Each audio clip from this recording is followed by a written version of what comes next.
हे दोस्तों, कैसे हो आप सब। होप आप सब अच्छे होंगे। दोस्तों, आज की वीडियो में हम जानने वाले हैं कि क्रिप्टो मार्केट आखिर इतना क्यों गिर रहा है। क्या वजह है कि क्रिप्टो मार्केट जो पिछले साल 2021 में अपने हाईएस्ट लेवल पर था, वहाँ से वो आज ऑलमोस्ट 70 to 75% तक डाउन है। मतलब जिसने पिछले साल 1 लाख रुपीस इन्वेस्ट किए थे, उसकी आज की करंट वैल्यू 25,000 to 30,000 सिर्फ इतनी ही रह गई है। दोस्तों, आपको जानकर हैरानी होगी, लास्ट ईयर क्रिप्टो मार्केट का मार्केट कैप ऑलमोस्ट $1 ट्रिलियन का था, बट वो गिरकर आज के डेट में सिर्फ $0.3 ट्रिलियन ही रह चुका है। तो चलिए जानते हैं ऐसे 7 रीजंस जिसके वजह से क्रिप्टो मार्केट इतना नीचे गिर चुका है। सबसे पहला रीज़न है वर्ल्ड लेवल पर इन्फ्लेशन को कंट्रोल करने के लिए रिस्पेक्टिव गवर्नमेंट्स का इंटरेस्ट रेट्स को इंक्रीज करना।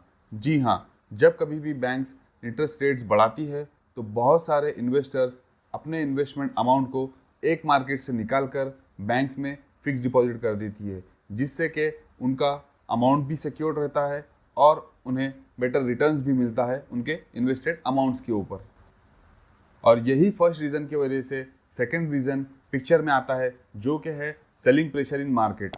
जी हाँ दोस्तों, जब कभी भी इन्वेस्टर्स बल्क में अपना इन्वेस्टमेंट किसी भी मार्केट में सेल करते हैं तो उस वजह से मार्केट में जो डिमांड और सप्लाई का तालमेल होता है वो बिगड़ जाता है। और जब कभी भी ये तालमेल बिगड़ता है तो मार्केट में आपको ज़रूर डाउनफॉल देखने को मिलता है। थर्ड रीज़न है यूक्रेन और रशिया का वॉर।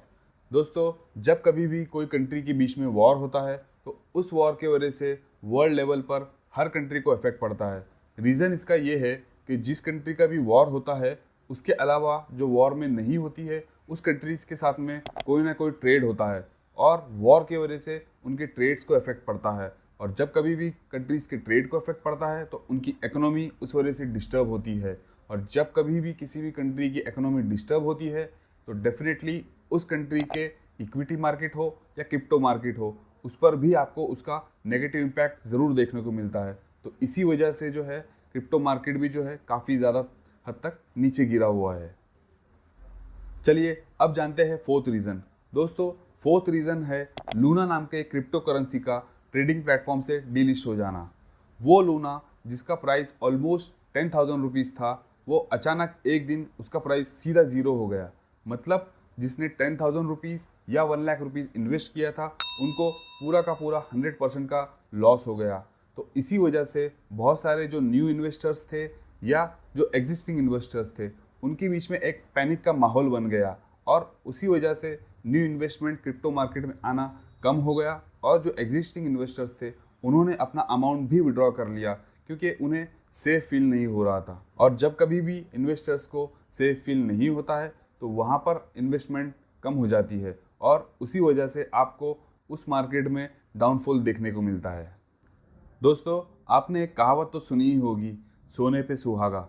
बस यही हुआ है क्रिप्टो मार्केट के साथ में भी। फिफ्थ रीज़न है इंडियन गवर्नमेंट का क्रिप्टो करेंसी से होने वाले प्रॉफिट के ऊपर 30% तक का इनकम टैक्स लगाना। जी हाँ दोस्तों, एक तो ऊपर से इतना अनसेफ फील होना मार्केट में और गवर्नमेंट का प्रॉफिट पर 30% तक का टैक्स कलेक्ट करने का डिसीजन, और तो और गवर्नमेंट का क्लियरली ये कहना कि ये क्रिप्टो मार्केट को रेगुलेट भी नहीं करेंगे। तो आप ही बताइए दोस्तों कि इतने रिस्की मार्केट में कौन रिस्क लेगा और कौन इन्वेस्ट करेगा। होप आप समझ रहे होगे दोस्तों। बट आपको बता दूं दोस्तों कि अभी भी ऐसे बहुत सारे इन्वेस्टर्स हैं जिनका ट्रस्ट पूरी तरीके से टूटा नहीं है। वो आज भी उम्मीद करते हैं कि क्रिप्टो मार्केट फिर से चढ़ेगा, क्योंकि उम्मीद पर दुनिया कायम है दोस्तों। सिक्स्थ रीज़न है सेल्सियस बैंक। अब आप सोचोगे कि ये कौन सी नई बैंक ओपन हुई है अपने देश में। तो दोस्तों, आपको बता दूं, ये एक ऑनलाइन बैंक है। जैसे नॉर्मल बैंक्स अकाउंट होल्डर्स के इंडियन नेशनल रुपीस, डॉलर्स या यूरो लेकर बैंक अकाउंट ओपन करती है, वैसे ही ये बैंक जो है क्रिप्टो लेकर लोगों के अकाउंट ओपन करती है और अकाउंट होल्डर को उनके डिपॉजिट्स के ऊपर 50% to 20% तक का इंटरेस्ट रेट्स भी देती है दोस्तों। बट रिसेंट टाइम में हुआ ये कि जैसे ही क्रिप्टो मार्केट नीचे गिरने शुरू हुआ तो बहुत सारे अकाउंट होल्डर्स ने अपने अकाउंट से क्रिप्टो को विड्रॉ किया और मार्केट में सेल कर दिया। और उससे हुआ ये कि जिस बैंक का नेटवर्थ $24 बिलियन का था वो सीधा $10 बिलियन पर आ गया। तो उसे देखते हुए बैंक ने सारे अकाउंट होल्डर्स के अकाउंट्स को फ्रीज कर दिया और अकाउंट होल्डर्स अपने क्रिप्टो भी नहीं निकाल पा रहे हैं उस अकाउंट से। तो दोस्तों ये जो है एक एडिशनल था एटमॉस्फेयर को और फियरफुल बनाने के लिए। पहले इतनी अनसर्टेनिटी और ऊपर से ऐसे incidents. Last but not the least, share market का गिरना या उसका अनस्टेबल होना। दोस्तों आपने कई बार देखा होगा कि डो जोन्स या नैस्डैक जब कभी भी रेड होते हैं या ग्रीन होते हैं तो उसका इम्पैक्ट अपने इंडियन मार्केट पर भी देखने को मिलता है। तो उसी तरीके से इक्विटी मार्केट भी क्रिप्टो मार्केट को अफेक्ट करता है। आपने कई दिनों से देखा होगा कि अपना जो इंडियन शेयर मार्केट है वो अभी अनस्टेबल है। एक तो वो काफ़ी नीचे आ चुका है और अभी उसे कोई डायरेक्शन नहीं मिल रहा है ऊपर जाने का या नीचे जाने का। तो उसी वजह से क्रिप्टो मार्केट भी अफेक्ट हुआ है और उसी वजह से क्रिप्टो मार्केट में भी डाउनफॉल देखने को मिल रहा है दोस्तों। तो दोस्तों यही सारे रीजंस के वजह से इन्वेस्टर्स ने क्रिप्टो मार्केट से दूरी बना ली है और उसी वजह से क्रिप्टो मार्केट में आपको इतना डाउनफॉल देखने को मिल गया है। तो चलिए दोस्तों मिलते हैं अपने अगले वीडियो में, तब तक के लिए गुड बाय।